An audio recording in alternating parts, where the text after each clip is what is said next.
at the White House. The White House, for 150 years plus, they wanted to have a ballroom, and it never happened because they never had a real estate person. For me, I like it. For me, it's like, I love it in between China, Russia, and everything else that we deal with.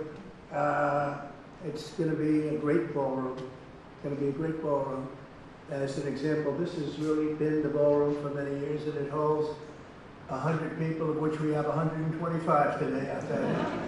But we have 128, and I've never seen it with 128. And by the way, you can have a little good entertainment from the military band right after this. You'll see some really talented musicians. They're going to do a few songs, and you're going to love them. They're very talented people. But so for years they wanted to have it, and when they have the head of China, the head of any country, we have many of the countries came, and they'd always put the tent out on the lawn. And it was not raining, you get away with it a little bit, but it's still a tent. And the biggest dignitaries in the world, not only political, in many other ways too. And so I always said that if I pull it off again, we are going to build the ballroom, and I'm going to start right at the beginning. We had it designed by one of the top architects in Washington, who's very, very respected, and very, very respected actually. And we started the process, and we have it concluded, and it's actually starting right behind us. And if you look, this is really a knockout panel. Should I show you? I guess maybe you sort of see it. So we don't really want you to walk on there, but you can take a look if you want. If you're curious, because we took out all the strength from underneath. That collapsed. We collapsed it over the next few days. It's going to be demolished.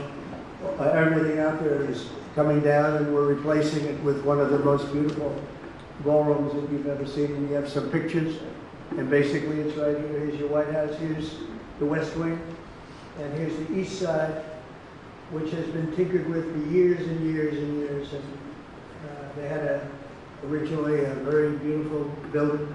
They call it the East Wing, but it was sort of semi-knocked down about 5 times and changed and redone. And everything else was originally done by McKim, Mead and White, great architects.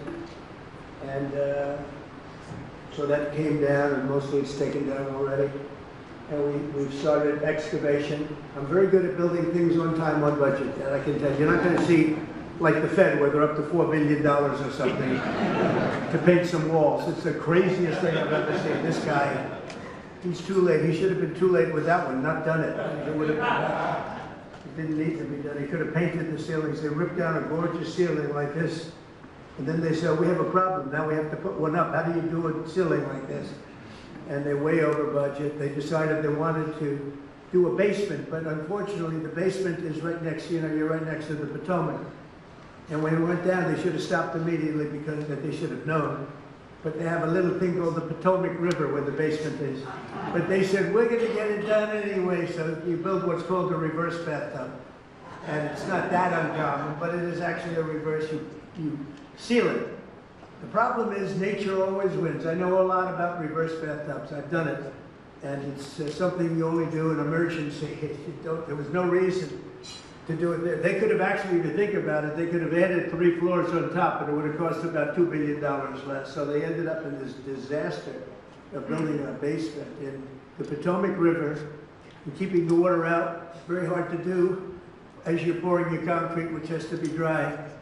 And it's been a disaster. And this is the same guy that keeps the interest rates too high.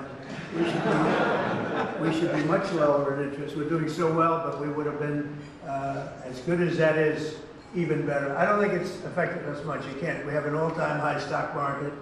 Everybody in this room is extremely happy with Trump. If you weren't, I would have postponed it. I would have said, let's do it some other time. But the stock market hits records almost all the time.